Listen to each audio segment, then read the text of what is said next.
We're seeing people come back to more natural ways. My patients are frustrated with the results that they've been getting in their journey to reclaim their health.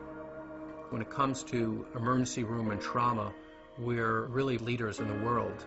But when it comes to overall health, we're mostly managing our pain and suffering. There are definite medications, but they're not turning the condition around. They're allowing you to live as long as you can without that much pain and suffering. So people are forced to look for other ways to manage their health concerns. They're asking the question, is it possible for me to turn the clock back and go to the point in my life where I wasn't sick? Could be 5 years ago or 10 years ago, at that point where their bodies hadn't broken down yet.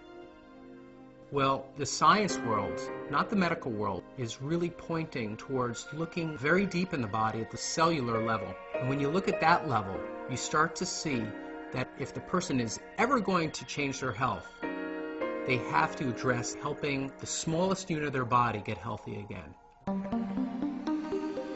Normal cells perform many functions essential to maintaining good health. They must be able to take in nutrition and eliminate waste or toxins. Normal cells must defend themselves from intruders like unfriendly bacteria, fungi, viruses, and free radicals, and repair the damage done by them. In addition, cells must work together as a team, communicating with other cells to achieve optimal organ and immune system function.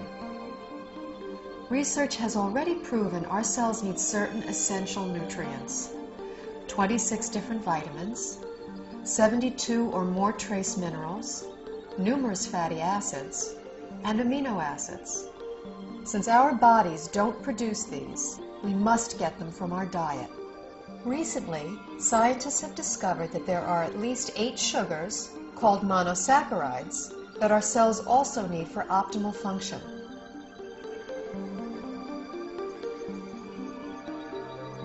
Inside cells, these sugars combine with protein strands and form complex structures called glycoforms.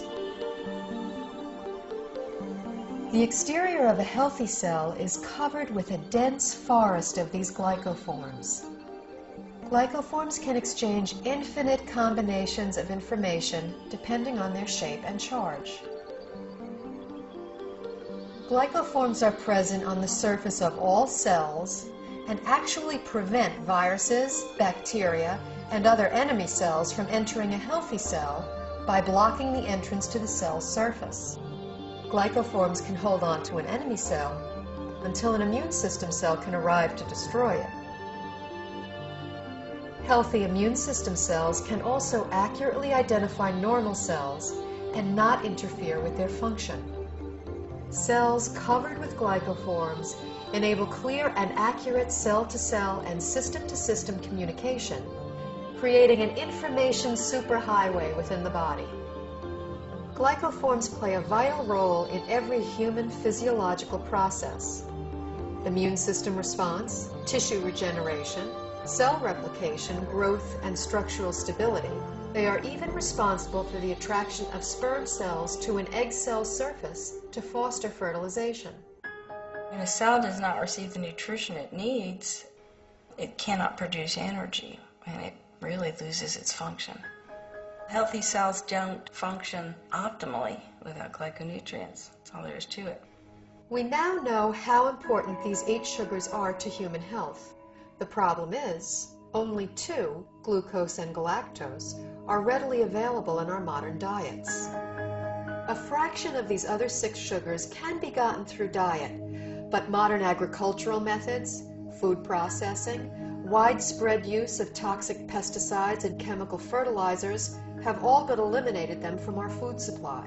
It's only really been since a little before World War II that what we now call conventional methods, that's fertilizer and pesticides, even came into being.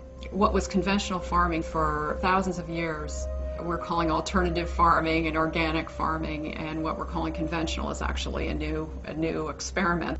The connection of healthy soil to healthy plants and to healthy people cannot be underestimated.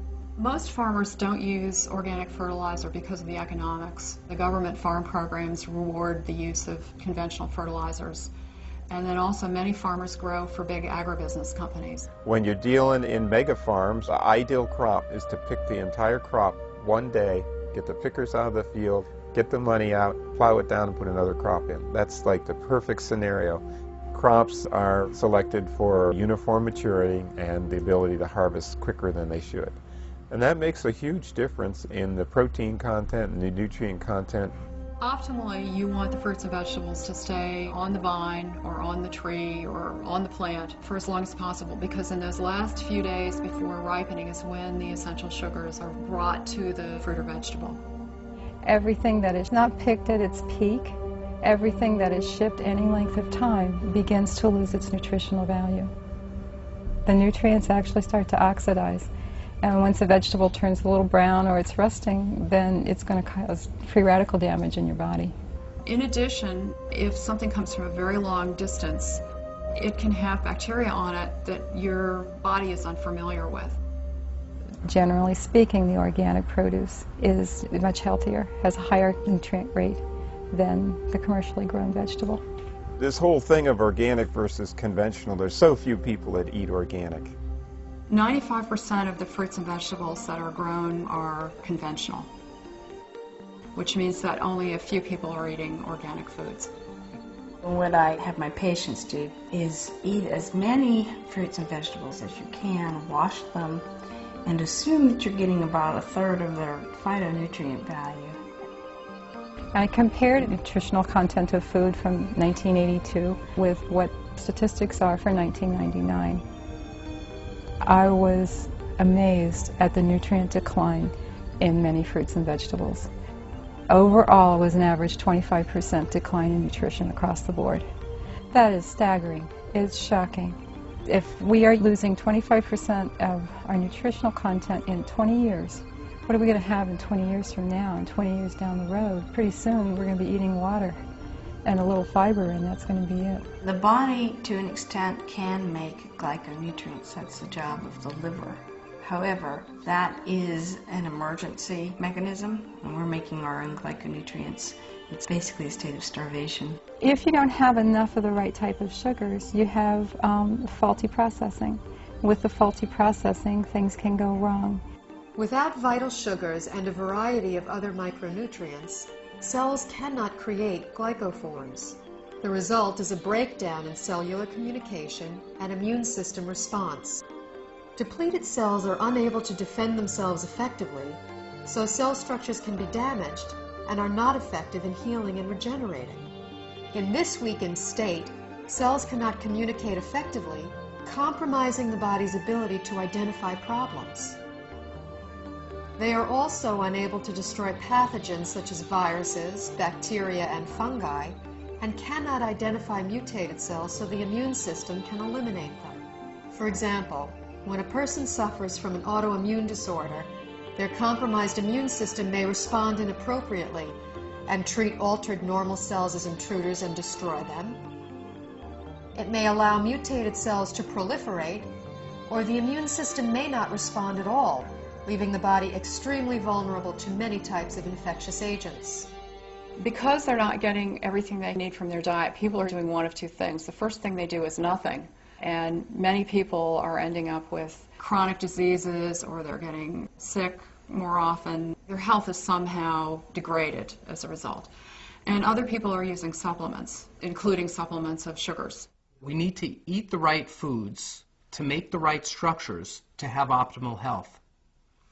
There's a break in the link here because we can't get that food anymore in today's modern diet.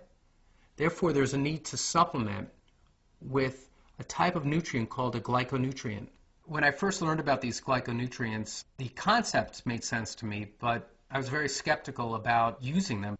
It seemed like there were a lot of people making claims that it could help with all different sorts of health conditions. And anytime I see that, I throw my hands up and I say, that this can't be true. The big shift for me was seeing how many different countries were researching this. The University of Oxford have their own glycobiology institute where they were studying this as early as the late 1980s. Countries all over the world, Japan, Germany, Switzerland, Finland, New Zealand, Australia, were looking at these nutrients and their clinical application, as well as in the United States at Johns Hopkins, MIT, University of California, Irvine. Once I realized how crucial these supplements are for human health, I felt compelled to offer them to my patients in my practice. When I started with the patients with the most serious health challenges that I wouldn't be able to help previously, the results that started coming in were amazing. We just started to see people gain their health back. I had a difficult time getting through the day. I had very low energy, and I was not in very good health. I started on a glyconutritional program big time. Now I don't have a pain in my body. I don't have any restrictions on my capabilities. I feel younger than I was at age 69, and I'll be 79 in a matter of days. Since the time I was 17, I was always on medication and nothing was working. I just started to resign myself to being this sick adult. I took these glyconutrients and it's changed my life completely. I'm on a road of recovery where I feel I'm more alive than I've been in over 10 years. It was to the point where I prayed that if my pain doesn't go away, I just want to die. I went ahead and decided to start taking glyconutrients, and I was completely, within 3 weeks, pain-free. I can do it all again. I feel like it's been given back to me, and that's what I'm thankful for. These type of results I've never seen before in my practice and were exciting to say the least. I believe somewhere in the next 10 to 20 years that this will be in the curriculum of all training because it gets results. I, as a physician, am really excited about that, and I think that physicians in general should be fascinated from a scientific standpoint. After seeing so many dramatic results with the people that I've recommended this to, my approach to healthcare has changed fundamentally. I hope to see a paradigm shift in treatment in the future, where you have a truly integrative approach between traditional medical care and nutritional support. And this would ultimately give people not only a longer life, but a better quality of life.